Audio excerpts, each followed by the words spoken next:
Olá, boa tarde a todos. Agradeço pelo convite para participar do primeiro Congresso Brasileiro das Interligas de Neurologia, Neurocirurgia e Neurociências. Nós vamos, então, conversar sobre neuromodulação na epilepsia. Aqui os meus conflitos de interesse. Eu fiz a minha formação em neurocirurgia funcional na Inglaterra, na cidade de Liverpool, onde eu pude aprender sobre estas técnicas que eu vou dividir, então, um pouco com vocês o meu conhecimento hoje. Quando nós falamos em neuromodulação para epilepsia, nós basicamente temos três opções disponíveis. O RNS, o RNS, que nós não temos aqui no Brasil, temos somente nos Estados Unidos, o DBS, ou DBS, né, que é uma das formas de neuromodulação para epilepsia refratária, e o VNS. Hoje nós teremos a oportunidade de conversar sobre DBS e sobre o VNS como técnicas de neuromodulação na epilepsia refratária. Antes de mais nada, é importante conceituar epilepsia refratária. Nós sabemos que 1/3 da população que tem epilepsia é refratária. Então, mais ou menos, o que nós temos aqui são números arredondados. 1/3 da população com epilepsia é refratária.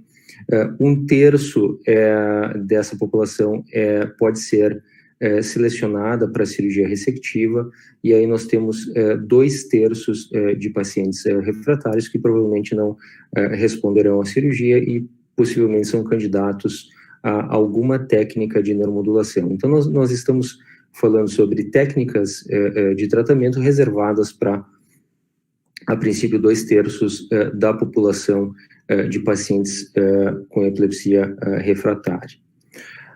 Sempre é interessante, eu sempre gosto de trazer o algoritmo de investigação de pacientes com epilepsia, onde nós temos um molde de investigação multidisciplinar. Esses pacientes eles passam por toda a avaliação clínica, avaliação neurológica, bem como exames complementares, incluindo diferentes técnicas de exames de imagem, incluindo também investigação não invasiva, incluindo também, para casos selecionados, os métodos de monitorização invasiva, certo?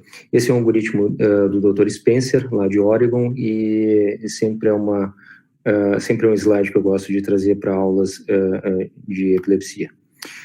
Então, quando nós temos um paciente com epilepsia refratária, esse paciente ele vai ser avaliado, né, nesse molde de avaliação multidisciplinar, e ele vai ser, então, estudado para a possibilidade de cirurgia, se assim for apropriado. Os pacientes que passarem por essa avaliação criteriosa e, assim, se eles forem classificados como não apropriados para a cirurgia, né, para estes pacientes nós teremos as terapias, então, de neuromodulação disponíveis, né, o VNS, o RNS e o DBS, e nós continuamos tendo estas opções de neuromodulação para os pacientes que falharam a cirurgia. As técnicas de neuromodulação, então, como regra geral, né, os pacientes que são candidatos à ressecção, eles vão para a ressecção. E aqui embaixo nós temos, então, quais seriam as indicações, então, para o uso de DBS ou VNS, RNS ou VNS e RNS. Basicamente, então, quando nós temos um paciente que não é candidato a uma técnica de cirurgia ressectiva, se esse paciente ele tiver 2 ou menos focos identificados, provavelmente esse é um paciente que vai se beneficiar, então, de RNS. Se ele tiver mais do que 2 focos identificados, provavelmente nós estamos considerando a terapia de DBS e VNS para estes casos. A presença de depressão também é um fator que devemos levar em consideração, e se esses pacientes eles têm depressão associada ao quadro de epilepsia refratária, isso nos faz pesar em favor do VNS para estes pacientes. A terapia de estimulação do nervo vago, ela consiste, então, de um dispositivo, né, implantado nos pacientes, onde o eletrodo ele fica envolvido ao nervo vago, normalmente do lado esquerdo, e esse eletrodo ele se conecta a um gerador que normalmente fica localizado na região infraclavicular do lado esquerdo. Sobre a terapia de estimulação do nervo vago, ou VNS, né, nós sabemos que essa é uma técnica paliativa de tratamento de epilepsia refratária, e em 1938, né, Bailey e Bremer foram os primeiros a documentar as mudanças de atividade cortical propiciadas, então, pela estimulação do nervo vago. Em 1951, com Dell e Onslow, eles conseguiram demonstrar que, através da estimulação do nervo vago, nós teríamos, então, uma alteração dos circuitos envolvendo o tálamo. Em 1988, então, nós temos o primeiro VNS implantado por William Bell. Em 1997, então, a aprovação pelo FDA.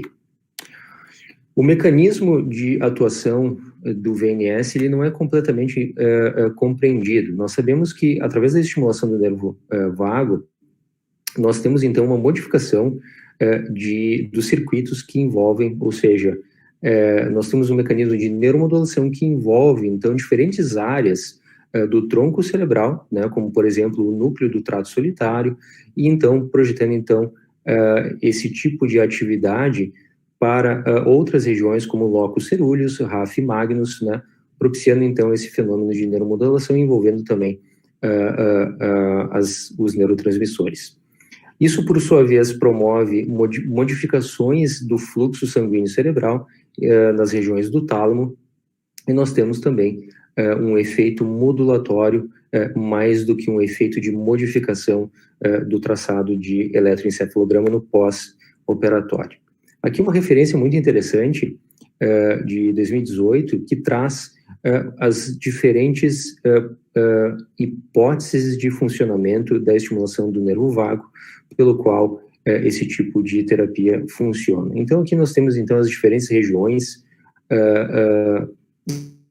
moduladas, então, pela estimulação através do VNS, envolvendo, então, áreas profundas do tronco cerebral, hipotálamo, amígdala, o tálamo, a ínsula, bem como giro do cíngulo e áreas corticais também acabam sendo envolvidas através da estimulação propiciada pelo VNS. Aqui, então, o sumário de hipóteses pelo qual a estimulação do nervo vago traz, então, eficácia no médio e longo prazo, né? O sistema de VNS, então, ele consiste da presença, da implantação de um gerador de pulso, né, uma bateria, né, nós chamamos de gerador, que é a parte do implante que vai propiciar, então, a terapia crônica e intermitente de estimulação. Nós temos já, normalmente, parâmetros já pré-estabelecidos do início da terapia. Esse tipo de dispositivo, ele vem conjuntamente, ele dispõe de uma pulseira, um magneto, que os pacientes eles utilizam a fim de propiciar uma estimulação adicional no momento de uma aura ou no momento de uma crise, ou até mesmo para desligar o dispositivo. Nós temos, então, a aprovação pelo FDA. Inicialmente foi para pacientes acima de 12 anos de idade, hoje para pacientes acima de 5 anos de idade que possuem epilepsia refratária e que não são candidatos a uma cirurgia ressectiva. O magneto que eu comentei com vocês agora anteriormente, ele serve, então, ele tem o objetivo de interromper uma crise convulsiva, né, tornar ela mais curta, né, diminuir a sua intensidade, né, ou temporariamente suspender a terapia que vem sendo administrada.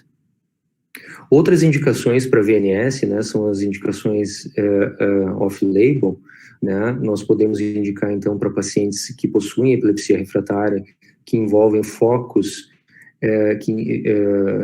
que contemplam áreas eloquentes do cérebro, onde nós provavelmente não estaremos considerando a opção de cirurgia ressectiva. Pacientes que falharam uma cirurgia de epilepsia prévia, e nós sabemos que pacientes pediátricos abaixo de 12 anos de idade, eles podem se beneficiar com a estimulação do nervo vago, né? Um dos exemplos é a síndrome de Lennox-Gastaut. Nós sabemos dos efeitos devastadores de uma epilepsia refratária no longo prazo.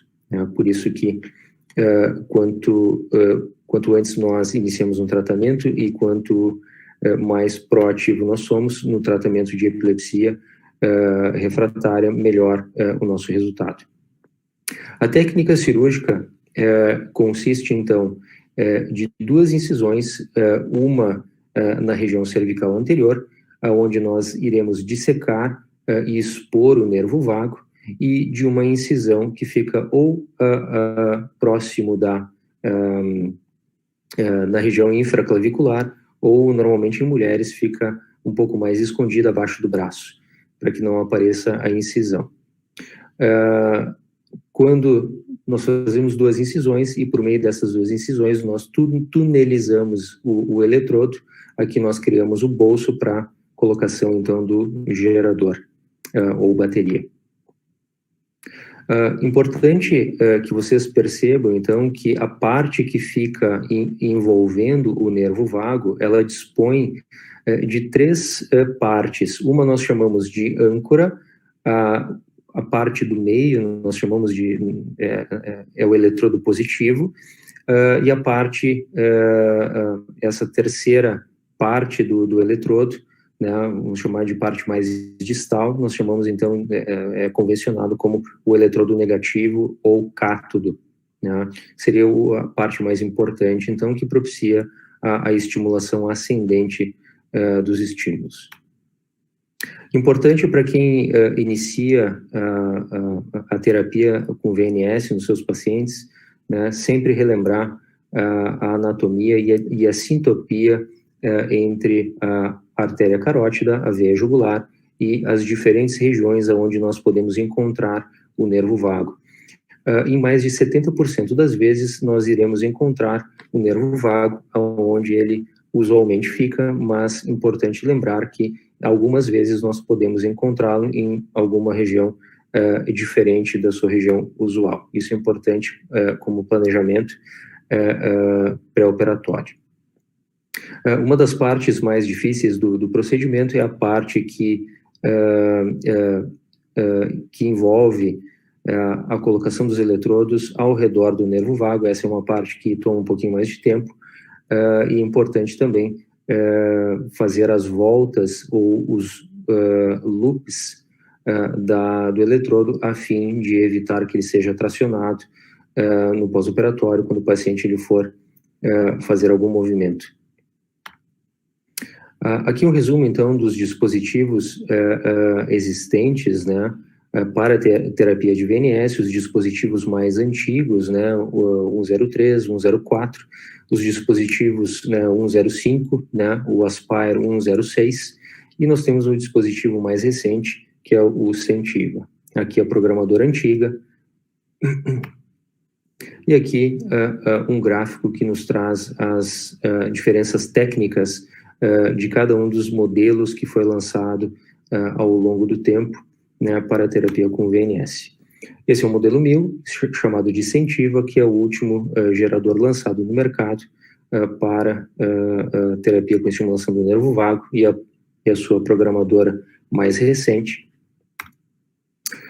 O objetivo, então, é de propiciar, através de neuromodulação, a redução das crises convulsivas, tanto em adultos quanto crianças, né? Nós conceituamos como resposta positiva à terapia quando nós temos uma redução maior do que 50% das crises convulsivas, e nós sabemos que somente 5% dos pacientes ficarão livres de crises convulsivas após a implantação com o VNS, né? Nós estamos lidando com uma terapia paliativa. Um dos objetivos também que envolve o uso do VNS é gerar um impacto positivo na qualidade de vida dos pacientes.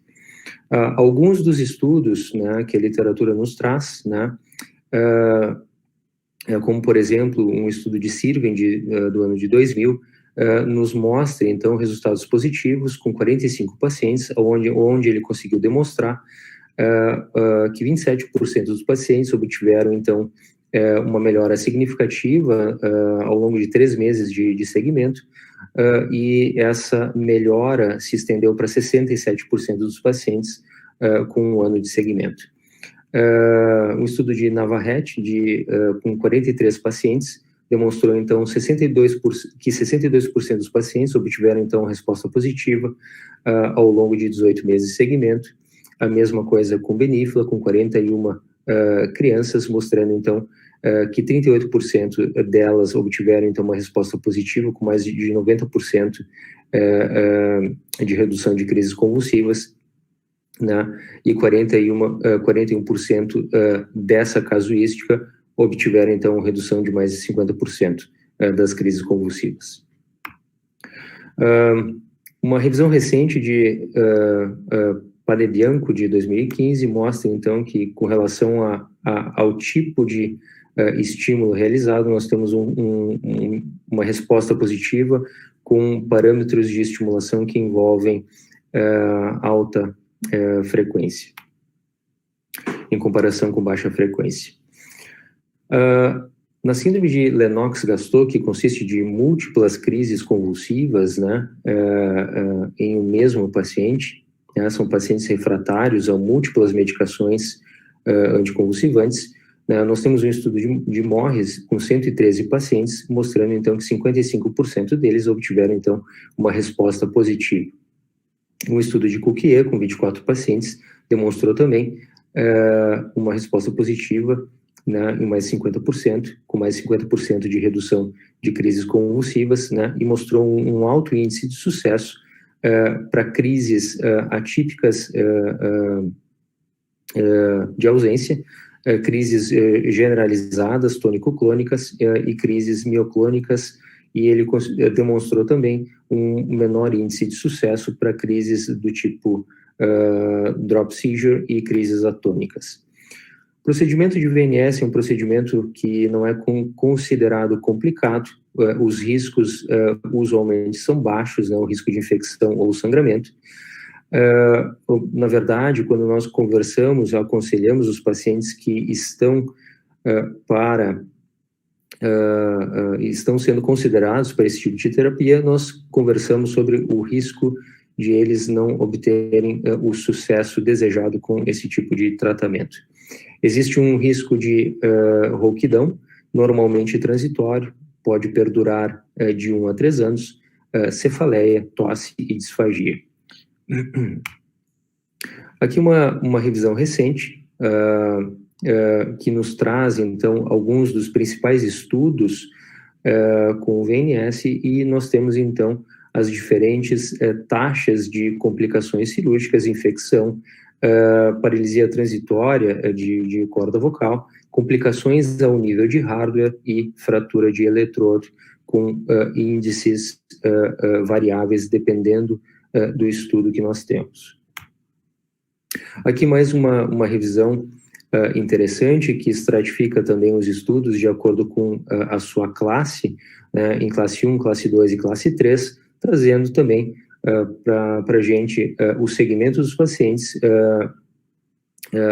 em cada um desses estudos, o tipo de crise que esses pacientes eles tinham, bem como os resultados ao longo do follow-up desses pacientes. Observem que os resultados eles são variáveis e, de uma maneira geral, nós temos uma regra que nós chamamos de 50-50, né? De uma maneira geral, nós podemos mais ou menos prever que 50% dos pacientes terão um benefício em torno de 50% de redução de crises convulsivas. Com relação aos parâmetros de programação utilizados na terapia de VNS, esses parâmetros eles não são difíceis, eles não são complicados, e eles são muito semelhantes com relação aos diferentes modelos de gerador utilizados. O último dispositivo, que é o penúltimo, na verdade, o 106 e o último, que é o Sentivo, eles têm também uma maneira de programação que não é difícil. O Sentivo, ele vem com um dispositivo que trabalha com a detecção da frequência cardíaca, assim como o 106. Nós sabemos que muitos pacientes que estão para ter uma crise convulsiva, eles têm um spike, um aumento da sua frequência cardíaca, e nós podemos programar o dispositivo de EVNS para detectar esse spike da frequência cardíaca e assim possibilitar uma dose extra de terapia com a finalidade de abortar a crise convulsiva. Então, em conclusão, nós temos que a estimulação do nervo vago é um método já estabelecido para tratamento de epilepsia refratária, indicado para pacientes que não foram candidatos a uma cirurgia ressectiva, que possuem múltiplos tipos de crises convulsivas, né? É um método efetivo e bem tolerado pelos pacientes e com um baixo risco cirúrgico envolvido. Cabe lembrar que o efeito cumulativo, ele é melhor observado no médio e longo prazo com o uso da terapia de estimulação de nervo vago. Para aqueles que vão iniciar a terapia, é sempre muito importante realizar os cursos cadavéricos e praticar esse tipo de terapia nos cadáveres antes do seu primeiro caso, né, de VNS. Com relação, passando para a nossa próxima terapia, né, de DBS, né, o DBS ainda é uma área, né, que nós temos muitos estudos, né, e muita pesquisa envolvendo a estimulação cerebral profunda para tratamento de epilepsia refratária. O mecanismo de ação pelo qual o DBS propicia uma resposta positiva, ele trabalha com a hipótese de uma interrupção dos circuitos patológicos envolvidos com a epilepsia. Ele envolve mecanismos de desincronização cortical e ele também envolve mecanismos de sincronização das vias tálamo-corticais. Nós temos hoje diferentes alvos para estimulação cerebral profunda no tratamento de epilepsia. Os principais estudos que nós vamos comentar a seguir, né, envolvem o núcleo anterior do tálamo. Nós temos aqui os estudos SANTI. Nós vamos falar a respeito dos resultados desses estudos. Em vermelho nós temos os estudos controlados e prospectivos, né? A mesma coisa para RNS e a mesma coisa para estimulação do nervo vago. Nós comentaremos a seguir também algumas características de outras regiões, outros alvos para tratamento com estimulação cerebral profunda na epilepsia refratária. De uma maneira geral, nós podemos, então, dividir, então, alvos subcorticais, né, como, por exemplo, o núcleo anterior do tálamo e região centromediana do tálamo. Nós podemos também, e temos trabalhos já mostrando resultados com alvo na substância negra ou núcleo subtalâmico, núcleo caudado. Nós temos também as áreas corticais, como o hipocampo, o RNS, alvos cerebelares, o uso do TMS como método de tratamento em epilepsia refratária, e nós temos também os alvos extracranianos, que nós já comentamos, que é o VNS. Com relação ao nosso principal alvo para o tratamento da epilepsia com o uso de DBS, nós temos, então, o núcleo anterior do tálamo como uma das regiões principais dentro daquilo que nós chamamos, então, de circuito de PAPs, tá? Ou PAPs. A estimulação do núcleo anterior do tálamo pode, com o fenômeno de neuromodulação, então, fazer com que os pacientes eles tenham uma melhora significativa das suas crises convulsivas, né? A região anterior do tálamo, ela trabalha com uma informação sensorial aferente vinda das regiões que envolvem o hipocampo, e nós temos também eferências importantes que passam pelo giro do cíngulo e envolvem também as regiões corticais anteriores e as regiões corticais posteriores. E é por meio de neuromodulação desse alvo que nós temos, então, uma melhora no longo prazo dos pacientes que possuem epilepsia refratária e são candidatos a esta técnica de neuromodulação. Antes dos primeiros estudos piloto, com o uso do núcleo anterior do tálamo, nós temos em 1987, com Upton e Cooper, né, 6 pacientes que foram submetidos à estimulação cerebral profunda para tratamento de epilepsia refratária, e é através deste primeiro estudo que iniciaram, então, os estudos piloto, e depois nós temos, então, o estudo SANT. Aqui, então, o estudo SANT de 2010, né, que envolveu, então, o estudo de 81 pacientes. Aqui, resumidamente, a metodologia deste estudo, e aqui os resultados, então, que foram publicados no estudo SANT de 2010, o primeiro deles. Os pacientes foram, então, submetidos à estimulação cerebral profunda com alvo no núcleo anterior do tálamo, e aqui nós temos, então, os primeiros 4 meses de estudo, onde nós temos, então, a fase de cegamento. Nós temos, sem dúvida, um efeito insercional, um efeito mecânico de colocação dos eletrodos, que, por sua vez, faz com que os pacientes eles tenham uma melhora, ou seja, uma redução das crises convulsivas, mas, ao longo do segmento, né, nós temos, então, um grupo controle que não foi submetido à estimulação, e nós temos um grupo controle que foi operado, onde nós temos, então, estimulação ativa, e aqui nós temos, então, a demonstração de que a estimulação cerebral profunda no braço de pacientes operados, que tinham o seu dispositivo programado e ligado, demonstrou, então, uma redução mais significativa do que o braço controle, que já vinha, então, diminuindo, então, aquele efeito mecânico da colocação dos eletrodos e praticamente quase que voltando ao seu estado pré-implantação. O estudo SANT de 2010, ele conseguiu demonstrar uma mediana de 56% de redução das crises convulsivas ao longo dos 2 anos de segmento. Tá? Posteriormente, né, foi publicado o segmento de mais longo prazo dos pacientes do estudo SANT, demonstrando, então, uma redução ainda maior das crises convulsivas, com 69%, praticamente 70% de redução de crises convulsivas ao longo de 5 anos de segmento.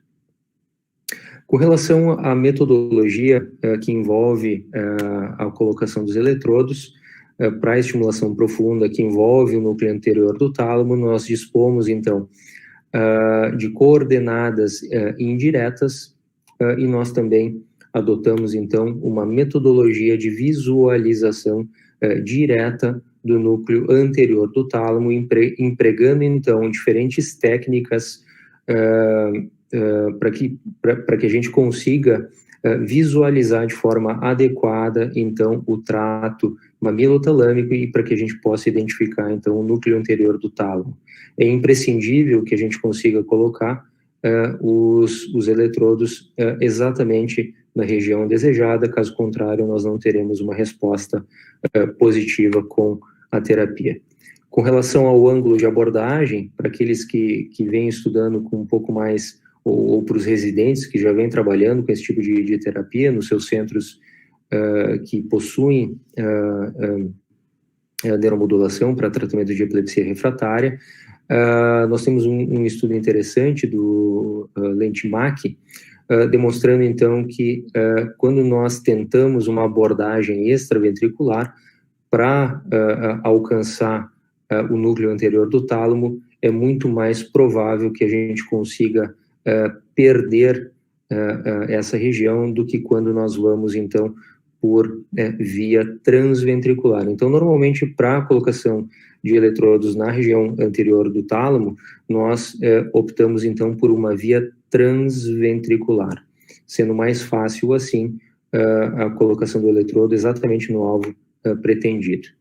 Algumas outras áreas de escolha para tratamento de epilepsia refratária, nós temos, então, a área centro-mediana do tálamo, normalmente reservada para epilepsias generalizadas, a substância negra também da mesma forma, e nós temos também as áreas hipocampais, para epilepsias parciais, assim como a região anterior do tálamo. Aqui uma referência recente do ano passado, do Fischer, onde nós temos, então, uma revisão muito interessante sobre as diferentes técnicas que envolvem neuromodulação para tratamento de epilepsia, e aqui os principais estudos envolvendo diferentes regiões, como a região centro-mediana, hipocampo, comissura hipocampal, e diferentes áreas subcorticais e até mesmo neuromodulação não invasiva. Nós temos, então, nestes estudos, resultados interessantes com melhoras significativas alcançadas por meio de estimulação cerebral profunda através da escolha destes alvos. Nós temos, então, estudos de classe 1 envolvendo as diferentes formas de neuromodulação, e interessante perceber que nós temos, então, tanto para DBS quanto para RNS, nós podemos, inclusive, encontrar nos nossos pacientes implantados alguma melhora cognitiva no pós-operatório. Com relação ao VNS, sim? Não, só para informar que já acabou o tempo, só se sim. Então, vou mais rápido aqui. Deixa eu passar um pouco mais rápido, tá? Acho que já estamos aqui no final. Já o último slide, só para concluir, então, que com relação ao uso do DBS, né, é fundamental as formas mais avançadas em termos de localização das diferentes áreas do cérebro, as áreas profundas, né, para que a gente possa fazer uma escolha que envolve a visualização direta dos alvos, bem como a nossa programação cirúrgica e também os exames de pós-operatório para localização exata dos eletrodos no pós-operatório. Alguns avanços envolvem diferentes técnicas ou algoritmos de programação, e isso vem avançando de forma bastante expressiva. Nós ainda necessitamos entender melhor os circuitos que envolvem a epilepsia refratária nesses pacientes, e nós temos outros alvos potenciais e trabalhos demonstrando que nós podemos ter sucesso com outros alvos. Acho que era isso que eu tinha para passar sobre VNS e DBS no tratamento de epilepsia refratária. Fico aberto a perguntas e dúvidas.